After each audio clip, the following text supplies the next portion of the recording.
Hello students, in this part we are going to learn about the inductive AC circuit. See, in this inductive AC circuit you have seen that I have used a term inductive, or this is what we call an inductor coil.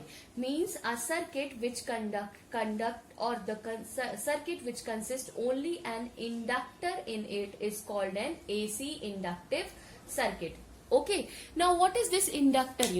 Inductor is also a device which is used to store the charge. Means initially what happened, the property of the inductor, it has a coil like structure, right? Whenever their current flows through the inductor, it initially opposes the flow of current.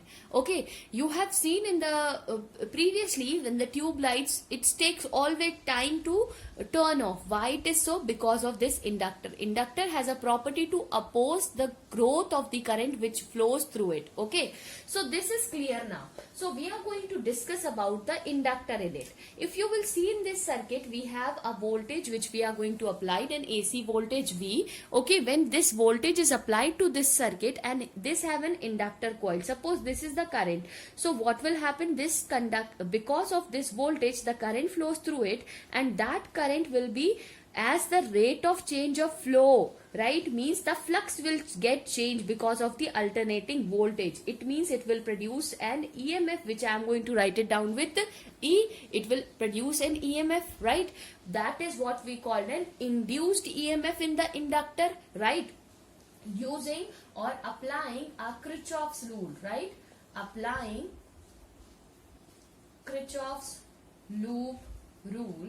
What it says that the V is equals to IR. So if you will see in this circuit, how much we have, the applied voltage plus we have the induced EMF in the circuit, because when there is an alternating current flows through it, so obviously the flux will get changed, and because of the flux change in it, what will happen, the EMF will induced in it because of the Lenz law. We already know it will be equals to 0.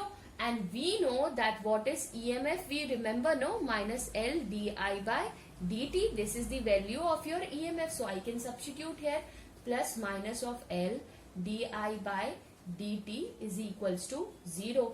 If you remember, what is your applied potential, here what is your input voltage, that is V0 sine omega t minus of L di by dt is equals to 0. I can write down V0 sine omega t is equals to L di by dt. I can write down this. Now I will be transposing this L here and d that side. What I will get, V0 sine omega t dt upon L is equals to di. Why I have written this way, because I want the value of my current. When I have applied the input voltage in an inductor, what will be the value of my current in this case, I need to calculate. So when I am going to integrate this both the side, when you will integrate this both the side, what you will get, then when you are going to integrate, so you will find it out, that is current will be I can write it down because integration of di will be I. Here you will see I need to write down V0 upon L. Integration I will do from sine omega t dt. Okay. So what you are going to get here in this case, the integration of sine omega t, what is the integration of sine omega t? It will be minus of cos omega t, right? We will have minus of cos omega t upon omega, right? Plus constant, I can write it down here. Okay. Now, what we are going to get after this step, we have to rub this above equation, then only it will be clear.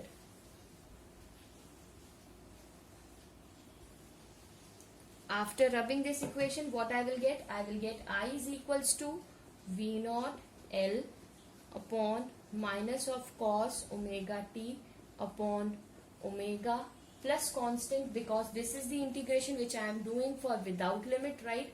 So constant will come whenever we are going to integrate something. Okay. Now if you will see here, we have to find out the value. So we will find out V0 upon L, and here this will be cos of omega t, okay, plus of constant we have, right? This omega I will take out. Constant, I will write it down, this C.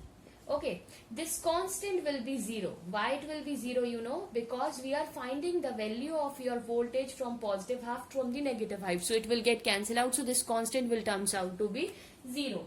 We have the equation as I is equals to minus of V naught upon omega L into cos of omega t. So this is the equation of the current which you have got. But what is the equation of our applied voltage that you remember? V is equals to V naught sine of omega t. Here it is in sine, but here it is in cos. So we need to convert this equation into sine. How I will convert it, you know? I can convert it as I is equals to, if you will see this, V naught upon omega L, I can write down this as peak value of the current. So I can write it down here, minus of I naught cos of omega t. I will come to this later. Why I have written, you know, V is equals to what we have? IR. So I is equals to we have V upon R. So this is V in place of V naught and omega is in place of R. Okay, I will come to this later. So I have written this I naught is equals to cos of omega t. Okay, so and we have the equation V is equals to V naught of sine omega t. So there is a difference in these two. So I will convert this equation in terms of sine. You can see here I have the equation of current as minus of I naught cos of omega t. It means I have the formula for minus of cos omega t. We have the formula for sine 90 minus theta is equals to cos theta. But here we have minus cos theta. So what I can write, you know, I can write it down here. Sine theta minus 90 will gives me what? Minus of cos theta. So I can write it down here as, that is I naught sine of omega t minus pi by 2. This I can write it down. Okay, from here I can write it down this way. So this is the equation of my current. Now the equation of my current is in sine and the equation of my voltage is also in sine. So both equations are in sine. But if you will see these two equations, you can find that the current is out of phase with the voltage with pi by 2. Now you can see the phase difference is there in the equation. देखो V naught की जगह I naught है. Is it same? Sine naught, sine is same. Omega t and omega t. This is the phase or the angular frequency. And you can see pi by 2. Pi by 2 means that the current will comes after pi by 2 times of the voltage. Means there is a phase difference between the voltage and the current. So these two equations are for your inductive circuit. So this you have to prove. Okay, these two equations. This you already have and this you have to prove. Now we are going to discuss about all these things in detail. Okay, so we will come back to the, we have got the equation of the current. I is equals to I naught sine omega t minus pi by 2. This is the equation of my current, voltage equation. V naught sine of omega t. Okay, this shows clearly that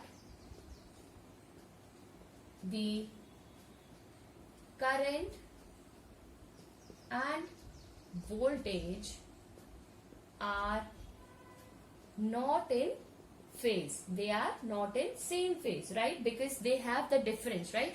So if I am going to draw this cycle, okay, if I am going to draw this, what I will get, you know, this is the graphical representation for my voltage. Okay, this is the value of my V naught and this is my pi by 2, this is pi, this is, okay, 2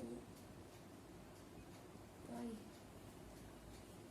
and this way we can solve this. Now if you will see in this case, what you will get, you know, you have to see this carefully that this value when it is going to be reached, current आपका कब start हो रहा है? Pi by 2 times पीछे, means the current is lags behind. Here we can say the current is lags behind the voltage, means the voltage is leading, the voltage is leading and the current is lagging. Okay, the current is lagging in the inductor circuit. Obviously when the voltage first develop, then only the current will produce.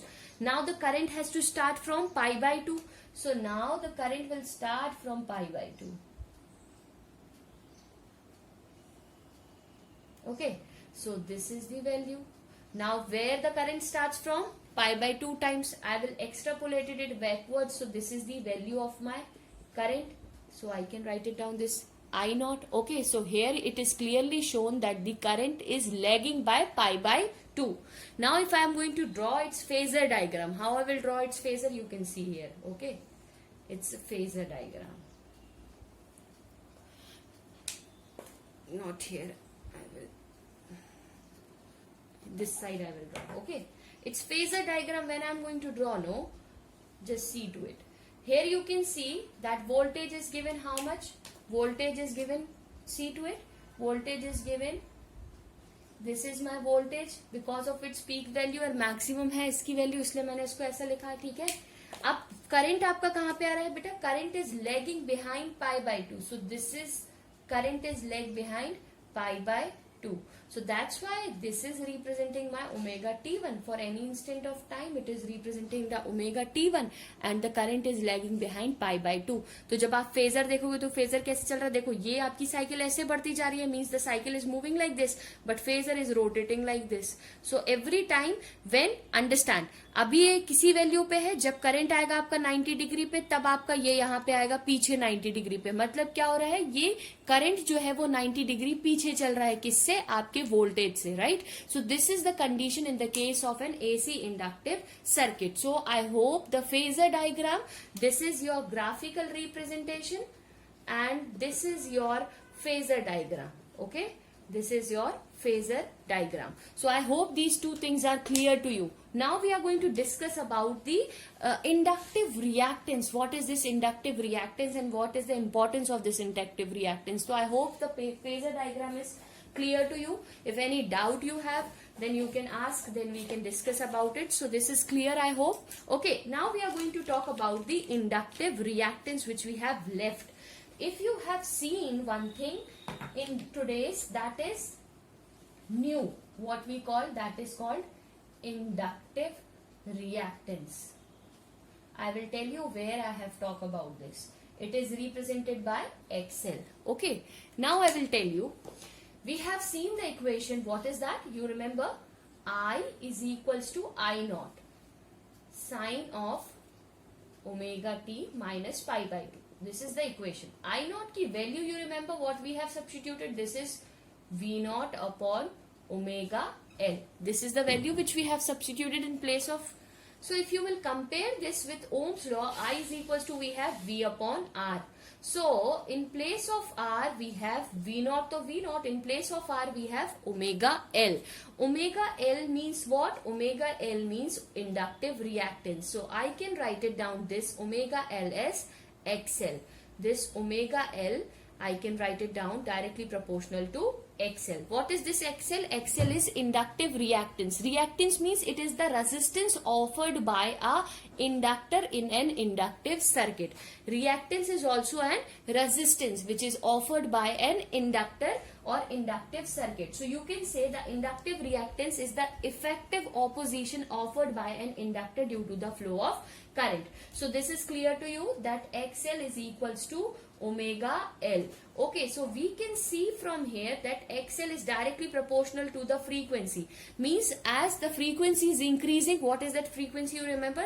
2 pi nu. As the frequency is increasing, you can find it out that this angular frequency is also, and it is also directly proportional to the inductive.